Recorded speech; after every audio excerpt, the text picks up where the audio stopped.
अस्सलाम वालेकुम जी। उम्मीद करते हैं सब खैरियत से होंगे। तो आज की वीडियो में हम लोग बात करेंगे जी जॉब सीकर वीज़ा। अच्छा, अब प्रोसीजर ये है कि जब भी आपने बाहर किसी दूसरे शेंजन स्पेशली कंट्री में आना हो तो आप दो तीन तरह के वीज़े होते हैं। एक हम विज़िट वीज़ा बोलते हैं या वर्क वीज़ा बोलते हैं, ठीक है। तो वर्क वीज़े में क्या होता है कि आप पाकिस्तान में या सऊदी अरब में भी कहीं पे भी हैं, आप वहाँ से किसी कंपनी के लिए अप्लाई करते हैं, अपनी सीवी वगैरह भेजते हैं, वो आपके काम को पसंद करते हैं, आपका इंटरव्यू ले लेते हैं, उसके बाद वो आपको एक अदद वर्क परमिट भेज देते हैं। वो आप अपने मुल्क में उस एम्बेसी से स्टैंप करवाते हैं और उस मुल्क में आ जाते हैं, ठीक है। तो आप पाबंद होते हैं कि उसी कंपनी के साथ ही आपने काम करना है। लेकिन पोर्टुगल की गवर्नमेंट ने, क्योंकि इनके पास बहुत ज़्यादा काम है और इनको इस टाइम ज़रूरत है लोगों की, तो इन्होंने एक नई कैटेगरी लॉन्च की है। इसका नाम है जॉब सीकर वीज़ा, ठीक है। तो ये एक किस्म का ऐसे ही समझ है जैसे कि फ्री वर्क वीज़ा है, जिसमें आप पाबंद नहीं है किसी एक कंपनी के। आपने इधर आना है और इधर आके खुद अपने लिए जॉब ढूंढनी है, जॉब सीख करनी है। तो इसीलिए इसकी कैटेगरी भी बनाई गई है जॉब सीकर वीज़ा। अच्छा जी, ये तो बात होगी कि ये जॉब सीकर वीज़े की डिटेल थोड़ी सी होगी। अब बात कर लेते हैं कि जॉब सीकर वीज़े में आपको क्या क्या चीज़ है। जॉब सीकर वीज़ा बेसिकली जी 6 मंथ का है, ठीक है। 4 मंथ का जो वीज़ा है वो आपका पहली दफ़ा लगेगा 120 डेज़ का। 2 मंथ जो है वो एक्सटेंडेबल है, ठीक है। अगर आप इधर आएंगे और आपको इधर आके 4 महीने में काम नहीं मिलता या कोई परेशानी है तो आप इसको 2 मंथ मजीद एक्सटेंड कर सकते हैं। ईजिली एक्सटेंडेबल है, वो कोई प्रॉब्लम नहीं है, ठीक है। अब इस वीज़े में आपको क्या मिलेगा? इस वीज़े में आपको सिंगल एंट्री वीज़ा है, आपको एक ही दफ़ा में पोर्टुगल में एंट्री करनी है, ठीक है। और ये वीज़ा सिर्फ और सिर्फ पोर्टुगल के लिए है, ठीक है। ये ऑल शेंजन जोन के लिए नहीं है, ये सिर्फ और सिर्फ पोर्टुगल के लिए। इससे आप पोर्टुगल के अंदर ही काम ये कर सकते हैं। अगर इधर से आप किसी और कंट्री में जाएंगे तो फिर वो आप इलीगल तरीके से ही जाएंगे, ठीक है। लीगली ये वीज़ा सिर्फ और सिर्फ पोर्टुगल के लिए ही है और पोर्टुगल में काम करने के लिए ही वीज़ा है। बाकी जब आप इधर आ जाएंगे, इधर आपको जॉब मिल जाएगी, तो उसके बाद आप जो रेगुलर इमिग्रेशन प्रोसेस है उस प्रोसेस में चले जाएंगे और आपका बाद में वर्क परमिट, रेजिडेंस कार्ड वगैरह सब कुछ बनना शुरू हो जाएगा, आपका रेजिडेंस कार्ड बन जाएगा, ठीक है। अच्छा जी, तो अब बात कर लेते हैं कि इस वीज़े के लिए आपको कौन कौन से डॉक्यूमेंट्स चाहिए। तो सबसे पहले जो है वो यही है कि आपका पासपोर्ट, एज़ यूजुअल जैसे सब वीज़ों के लिए आपको आपका पासपोर्ट ही चाहिए होता है। तो पासपोर्ट जो है, जो आपने जिस डेट को जाना है और जिस डेट को वापस आना है, आपने 6 मंथ का टाइम लगाना है उसके अंदर जब आपने अप्लाई करना है वीज़ा। तो जब वापस आना है उससे 3 मंथ्स ज़्यादा पासपोर्ट आपका होना चाहिए, ठीक है। उसके अलावा आपकी पिक्चर्स हैं। अच्छा, तीसरे नंबर पे जो आइटम है वो है जी आपकी एप्लीकेशन फॉर्म। जब आप पोर्टुगल की एम्बेसी की वेबसाइट में जाएंगे, अगर आप पाकिस्तान में हैं तो पाकिस्तान में जो पोर्टुगल की एम्बेसी की वेबसाइट है, या अगर आप सऊदीया में हैं, दुबई में हैं, कहीं पे भी हैं, तो आप उनकी जब वेबसाइट पे जाएंगे तो वहाँ पे आपको एक नेशनल वीज़ा फॉर्म मिल जाएगा, ठीक है। नेशनल वीज़ा फॉर्म, ये विजिट या ट्रांजिट नहीं है, तो इसलिए नेशनल वीज़ा फॉर्म जो है वो इसके लिए यूज़ किया जाएगा, ठीक है। नेशनल वीज़ा फॉर्म को आप एप्लीकेशन को आप फिल कर लेंगे। उसके बाद जी जो नेक्स्ट है वो है जी पुलिस क्लियरेंस सर्टिफिकेट, PCC, ठीक है।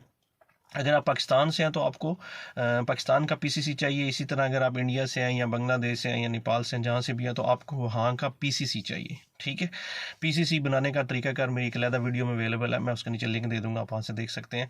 तो PCC आपको बनवाना है। अब यहाँ पे थोड़ा सा चीज़ ये है कि अगर आप पाकिस्तानी हैं लेकिन आप सऊदी अरब में या दुबई में रह रहे हैं, तो उस सूरत में आपको सऊदी अरब या दुबई का भी PCC देना पड़ेगा, ठीक है। वहाँ आपको वहाँ का भी पुलिस क्लियरेंस का सर्टिफिकेट देना पड़ेगा। अगर आप दुबई या सऊदी अरब से अप्लाई कर रहे हैं वीज़ा, ठीक है, तो उस सूरत में आपको 2 PCC देने पड़ेंगे। एक PCC पाकिस्तान का, क्योंकि आपका पासपोर्ट पाकिस्तान का, तो आपको एक PCC पाकिस्तान का देना पड़ेगा, कंट्री ऑफ ओरिजिन का, और एक PCC आपको देना पड़ेगा जिस मुल्क में आप स्टे कर रहे हैं, ठीक है।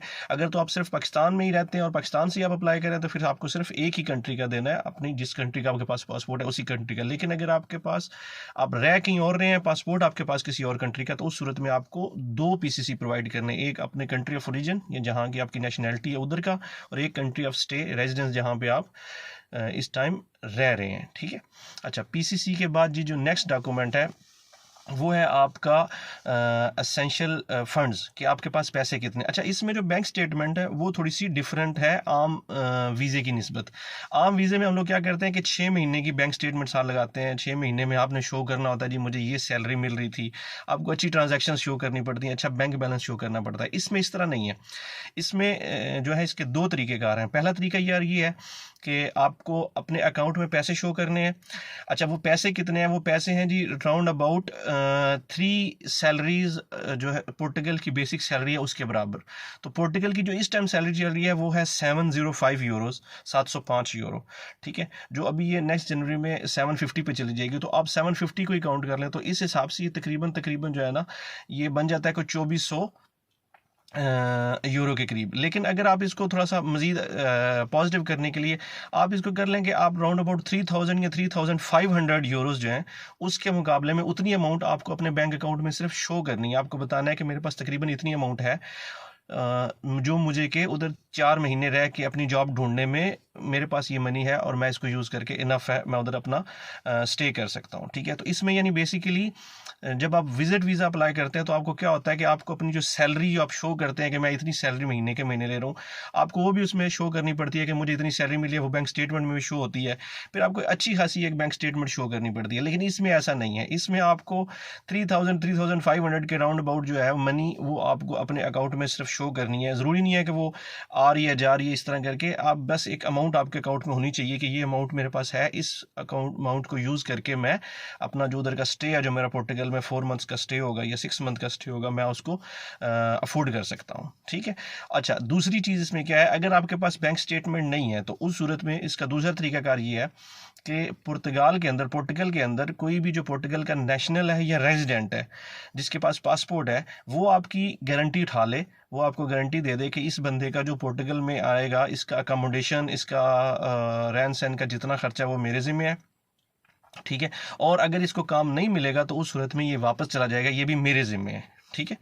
तो उस सूरत में फिर आपको अपनी बैंक स्टेटमेंट देने की ज़रूरत नहीं है, फिर आपको उस आदमी का वो जो अथॉरिटी लेटर है जिसमें वो जिम्मेदारी उठाएगा, साइन करके अपने देगा, वो लेटर आपने साथ लगा देना है। और साथ में फिर उस आदमी की फाइनेंशियल की कोई भी जो है वो कंडीशंस, जैसे उस आदमी की बैंक स्टेटमेंट है या कोई भी चीज़ आपने साथ अटैच कर देनी है जो कि साबित करे कि वो आदमी ये सारा कुछ अफोर्ड कर सकता है, ठीक है। तो बैंक स्टेटमेंट का इस तरह का इसका सिस्टम है। अच्छा, नेक्स्ट आ गया जी अब आपकी ट्रैवल इंश्योरेंस।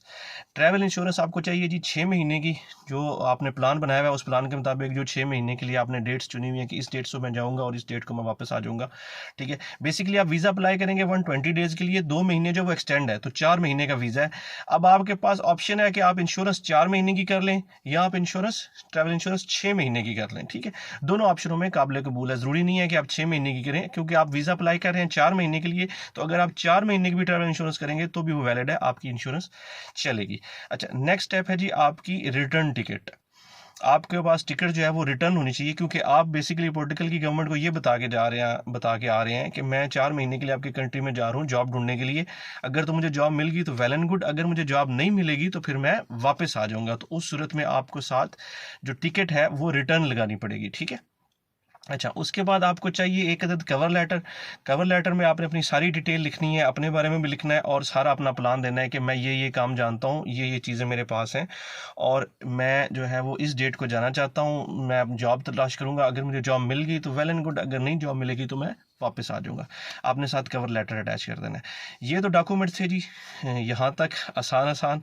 अब इसके बाद आपको डॉक्यूमेंट चाहिए जी, 2 ऐसे डॉक्यूमेंट्स हैं जो आपको पोर्टुगल से चाहिए। एक डॉक्यूमेंट है जी एक्सप्रेशन ऑफ इंटरेस्ट का लेटर, वो आपको पोर्टुगल से चाहिए, और दूसरा डॉक्यूमेंट है जी सेफ की तरफ से अथॉरिटी लेटर के आप उनका रिकॉर्ड चेक कर सकें। ये 2 डॉक्यूमेंट्स ऐसे हैं जो आपको पोर्टुगल से चाहिए। तो ये बेसिकली लिस्ट थी जी, सिंपल सी लिस्ट है, इतने मुश्किल डॉक्यूमेंट्स नहीं है। तो अगर आप चाहते हैं पोर्टुगल में आना तो नहायत ही अच्छा मौका है, बिल्कुल अभी न्यू लॉन्च हुआ है, तो उम्मीद बहुत है कि इंशाल्लाह इस साल में ये लोग काफ़ी सारे जो है वो ये जॉब सीकर वीज़ा लगाएंगे लोगों के, ठीक है। बाकी इसमें इधर आके भी जो अभी तक जो चांस है वो यही लग रहे हैं कि इधर आके भी इन लोगों को जल्दी रेजिडेंसी कार्ड मिलने के चांस हैं, कि जो लोग जॉब सीकर वीज़ा पे आएंगे वो लोग जल्दी अपना जो इधर का रेजिडेंस कार्ड है उनको जल्दी मिल जाएगा, ठीक है। उम्मीद करता हूँ जी आपको वीडियो पसंद आई होगी। मज़ीद इसी तरह की वीडियो देखने के लिए मेरे चैनल को लाइक कीजिए, सब्सक्राइब कीजिए, और नीचे मेरा इंस्टा का आईडी है, अगर किसी किस्म की कोई कन्फ्यूजन हो तो आप वीडियो के नीचे कमेंट कर सकते हैं, तब भी मैं आपको जवाब दे दूंगा, या फिर मेरे इंस्टा पे मुझे मैसेज कर दिए, मैं आपको जवाब दे दूंगा। बहुत शुक्रिया, थैंक यू।